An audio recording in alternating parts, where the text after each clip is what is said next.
Hello everyone. तो कैसे हो आप सब लोग? I hope you all are doing great. This is CA Priyanka and debit Guru channel पर आप सभी का स्वागत है। तो आज हम देखेंगे topic accounting standards, concepts, objectives and benefits. इसके क्या कंसेप्ट है, ऑब्जेक्टिव क्या और इसका क्या बेनिफिट है। तो ये हम एमसीक्यूज ओरिएंटेड वे में स्टडी करेंगे। मैंने इसका सेपरेट एक कंसेप्चुअल लेक्चर भी रिकॉर्ड की हूँ। अगर आपको पूरी कंसेप्चुअल क्लैरिटी चाहिए तो आप वो लेक्चर देख सकते हैं और इसमें सिर्फ एमसीक्यूज रहेंगे। So देखते हैं which of the statements are true with regard to accounting standards. An accounting standard is a selected set of accounting policies or broad guidelines regarding the principle and methods to be chosen out of several alternative. ठीक है, next देखेंगे option. Standards conform to applicable laws, customs, usage and business environment. Even standards on same issue allows more than one accounting policy to be followed. Yes, ये भी है। ठीक है, अगर same issue का स्टैंडर्ड है तो हम एक से ज़्यादा अकाउंटिंग पॉलिसी भी फॉलो करते हैं। The institute of chartered accountants of India issues accounting standard. इन्होंने अकाउंटिंग स्टैंडर्ड इशू किया है। ठीक है, आईसीआई ने अकाउंटिंग स्टैंडर्ड्स इशू किया है। आईसीआई ही अकाउंटिंग स्टैंडर्ड्स इशू करती है। And all of the above, तो इसका answer all of the above. ठीक है, एक तो अकाउंटिंग स्टैंडर्ड का क्या एम है, ये क्या है, एक सिलेक्टेड सेट है अकाउंटिंग पॉलिसीज का। इसमें टोटल अकाउंटिंग पॉलिसीज रहती है और इसमें गाइडलाइंस रहती है कि उस पॉलिसीज को हमें कैसे फॉलो करना है, प्रिंसिपल्स और उसके क्या मेथड है। तो इसका आंसर है ऑल ऑफ द अबाउ। ये आपको एमसीक्यूज में पूछ सकता है कि who issues accounting standard. So remember this, institute of chartered accountants of India issues accounting standards. Next is accounting standards generally covers recognition norms, measurement norms, disclosure norms, all of the above. तो इसका answer है all of the above. All of the above accounting standard recognition norms भी देखता है। ठीक है, recognise मतलब हमें उसे एक पर्टिकुलर आइटम को रिकॉग्नाइज करना है या नहीं, प्रॉफिट एंड लॉस अकाउंट में या बैलेंस शीट में, मतलब उसे हमें इंक्लूड करना है या नहीं। मेजरमेंट नॉर्म्स, उसे कैसे मेजर करना है, measurement in terms of money.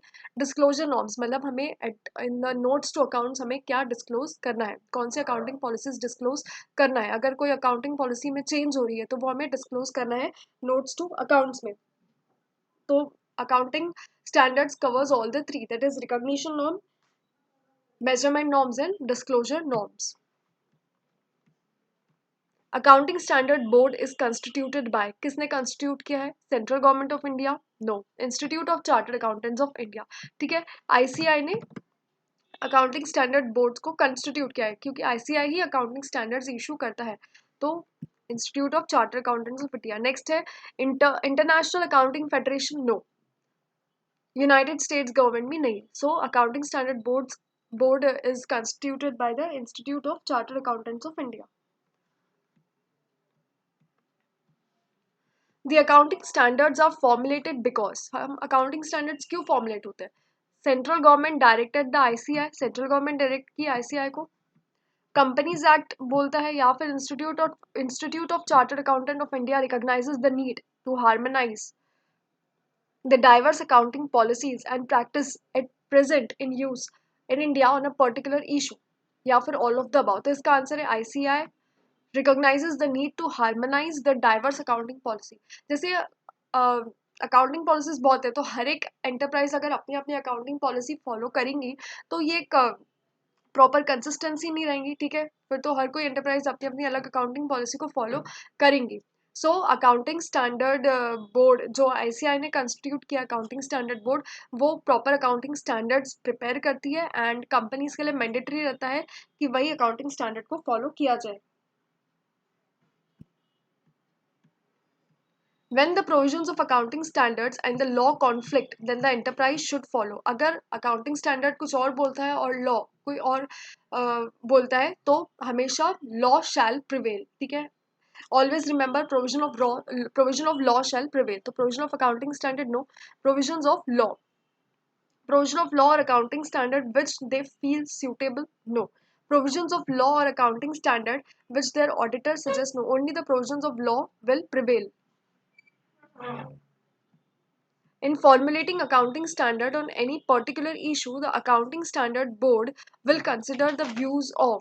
अगर कोई अकाउंटिंग स्टैंडर्ड को फॉर्मुलेट करना एक पर्टिकुलर इशू पे तो जो एएसबी है वो किसके व्यूज को कंसिडर करेगा? Members of the accounting standard board only? No, सिर्फ अकाउंटिंग स्टैंडर्ड बोर्ड के मेंबर्स को कंसिडर, उनके व्यूज कंसिडर नहीं होंगे। Members of the council of ICAI only?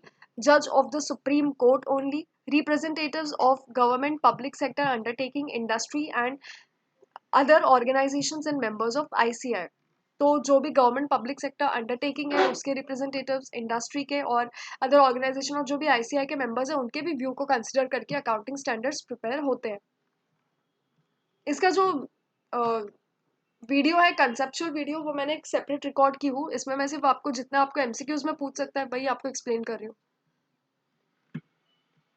In the event of any deviation from the accounting standards, the consequence will be, अगर accounting standard follow नहीं किया उसके अलावा कुछ और method follow किया है तो consequence क्या रहेगा? Management will be penalized, higher income tax will be applicable, auditors shall make adequate disclosure in their report so that the users of such statements may be aware of such deviation, या फिर all of the above. तो जब भी अगर accounting standard से deviation होता है, ठीक है, अगर कोई और अकाउंटिंग पॉलिसी फॉलो करते हैं, ठीक है, तो ऑडिटर को वो सेपरेट डिस्क्लोजर देना पड़ता है उसके ऑडिट रिपोर्ट में, ताकि जो भी डेविएशन है, जो भी यूजर्स है फाइनेंशियल स्टेटमेंट्स के, वो उससे अवेयर हो पाए. तो इसका आंसर है C, the auditor shall make adequate disclosures in their reports so that the users of such statement may be aware of such deviation. Next, the accounting standards are not applicable to sole proprietary concern or individual or HUF, applicable to companies only. It is applicable to all type of organizations if it have any commercial, industrial and business activity, applicable to those to whom the ICI will require. Accounting standards सब organisations को applicable रहेंगे जिन organisation का commercial activity है या फिर industrial activity है या फिर कोई बिजनेस एक्टिविटी है. Accounting standard is applicable to all type of organisation. ऐसा नहीं है कि सिर्फ कंपनीज को ही एप्लीकेबल है या फिर सोल प्रोप्राइटरी कंसर्न को एप्लीकेबल नहीं है या फिर एचयूएफ को एप्लीकेबल नहीं है. It is applicable to all types of organisation. The accounting standard refers to specific accounting principle, method of applying those principles, both A and B, or in none. तो accounting standards refer to specific accounting principles and the method of applying those principles. इसकी definition ही ये है कि accounting standard क्या refer करता है, कुछ स्पेसिफिक अकाउंटिंग प्रिंसिपल्स और इस प्रिंसिपल्स को अप्लाई करने का क्या मेथड है. Next is accounting for fixed asset. So accounting for fixed asset AS10 है, बट अभी ये नेम चेंज हो गया है. अब है इसका नाम property, plant and equipment. Property, plant and equipment.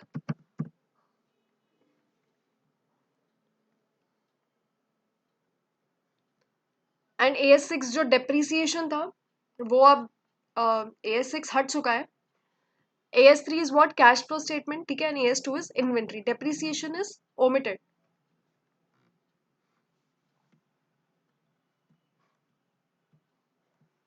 Next is accounting standards dash the statute. Can override, cannot override, may override और none. तो हमने अभी ऊपर देखा कि अगर दो प्रोविजंस कॉन्फ्लिक्ट करते हैं, accounting standards and provision of law अगर कॉन्फ्लिक्ट होते हैं तो always the provision of law shall prevail. तो accounting standards can not override the statute. Always the provision of law shall prevail. Provision of law shall prevail.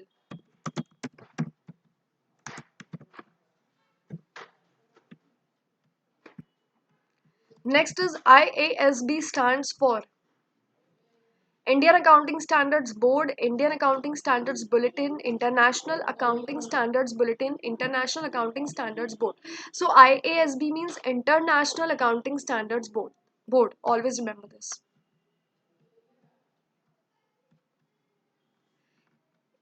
Accounting Standard 8 on Accounting for Research and Development is replaced by AS26, is applicable only to listed companies, is mandatory for research institutions, is still in use. So AS8 अब replace हो चुका है AS26 से, और AS26 क्या है? Intangible assets. AS26 is intangible assets.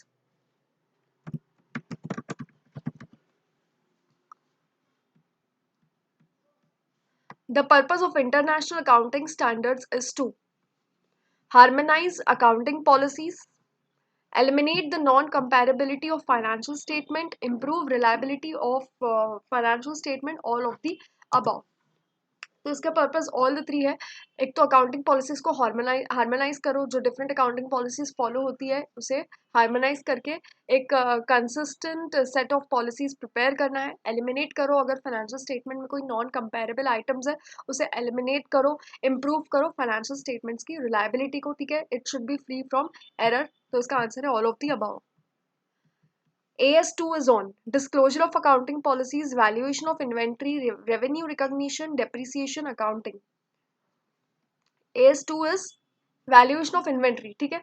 Disclosure of accounting policy is what? AS1, ठीक है। Revenue recognition is AS9 and depreciation accounting तो अब omit हो गया है, that is AS6 था वो, that now it is omitted. So AS2 is valuation of inventory.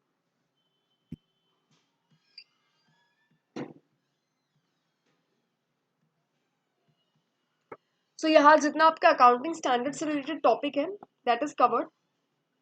तो अगर आपको ये वीडियो पसंद आए तो प्लीज़ इस वीडियो को लाइक कीजिए, नीचे दिए गए subscribe button and bell icon को प्रेस कीजिए। Okay, best of luck everyone, good bye, take care.